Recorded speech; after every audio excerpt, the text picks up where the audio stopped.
আমাদের এই চিঠি আমাদের বর্তমান শুরা সৈয়দ ওয়াসিফ ইসলাম সাহেব, যিনি তবলিগ জামাত বাংলাদেশের শুরা, তিনি এইরকম আরও কয়েকটি চিঠি লিখেছেন স্পেশালি শুক্রবারে যেন কোনো রকম সমস্যা তৈরি না হয় সেই জন্য তিনি খোলা চিঠিটা লিখেছেন গতকালকে। এটা আমরা সমস্ত সোশ্যাল মিডিয়া ব্যবহার করে চারিদিকে মানুষকে অ্যাওয়্যার করার জন্য ছড়িয়ে দেওয়ার চেষ্টা করেছি।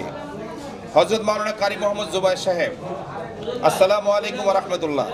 মাওলানা সাহেব, আশা করি আল্লাহ পাকের অশেষ ফজলে আফিয়াতের সাথে দিন ও দাওয়াতের মেহনতে মশগুল আছেন। আল্লাহ পাক আপনার হায়াতে বরকত দান করুন, আমিন। প্রিয় মাওলানা, আমাদের শ্রদ্ধা এবং মোহাব্বতের অনেকটা জায়গা জুড়ে ছিল আপনার অবস্থান। কাকরাইল মার্কাজের নুরানি পরিবেশে একসাথে দাওয়াত ও তবলিগের মোবারক মেহনতে কত লম্বা সময় ধরেই না মশগুল ছিলাম আমরা। দুঃখজনক হলো এই বাস্তবতা আমাদেরকে কষ্ট দেয় যে জীবনের পড়ন্ত বেলায় আমরা আলাদা হয়ে কাজ করে যাচ্ছি। যাই হোক, একসাথে চলতে গেলে ভুল বোঝাবুঝি হতেই পারে। মনে রাখবেন, আমরা এক কালিমার ভাই, তাই বারবার আমরা আপনাকে ঘরোয়াভাবে সমস্যার সমাধানের লক্ষ্যে চিঠি দিয়েছি, কিন্তু আফসোস আপনি আমাদের আহ্বানে সাড়া দেননি। আজ দেখতে পাচ্ছি আমাদেরকে নির্মূল করার লক্ষ্যে যে রাজনৈতিক দুষ্ট চক্র ব্যবহার করেছেন আপনি, তারাই এখন আপনার উপর প্রাধান্য বিস্তার করে চলেছে। ধীরে ধীরে আপনাদের তবলিগ রাজনৈতিক রূপ গ্রহণ করেছে। এটা শুধু আপনার জন্যই নয়, বরং গোটা তবলিগ, কাকরাইল মার্কাজ এবং টঙ্গী বিশ্ব ইজতেমার জন্য একটি অশনি সংকেত।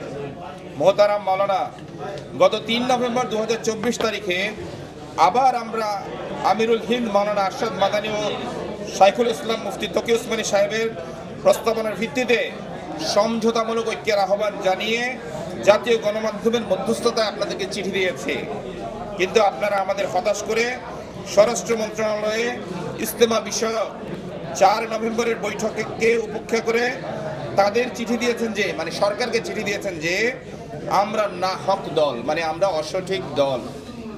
আপনারা এমনকি একসাথে আমাদের সাথে বসতেও তৈরি নন। আফসোস,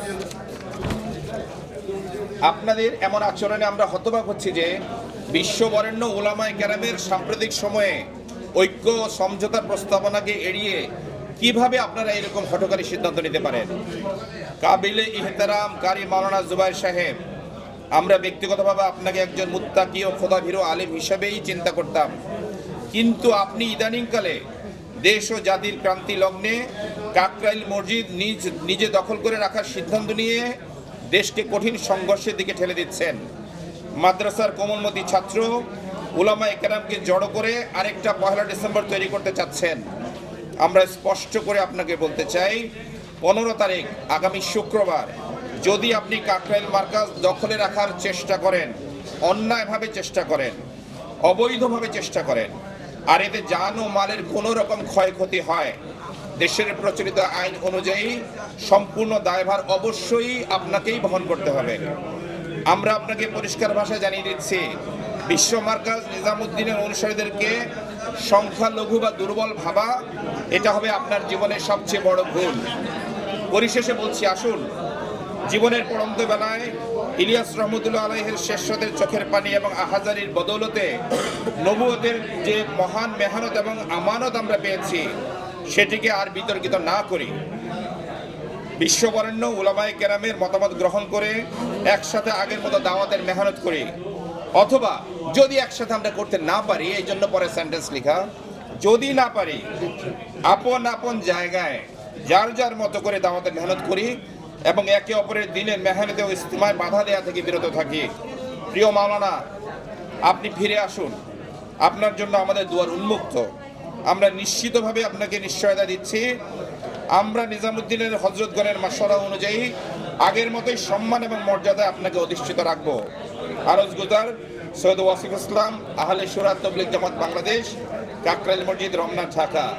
তারিখ 12 নভেম্বর 2024। আপনার নাম এবং পদবিটা বলুন। আমার নাম রেজা আরিফ, আমি বিশ্ব কমিউনিকেশনটা দেখি। কাজে বিশ্ব থেকে যে মেহমানরা আসেন তাদের সমস্ত কাগজপত্র দেখা, ভিসা প্রসেস দেখা আমার দায়িত্ব।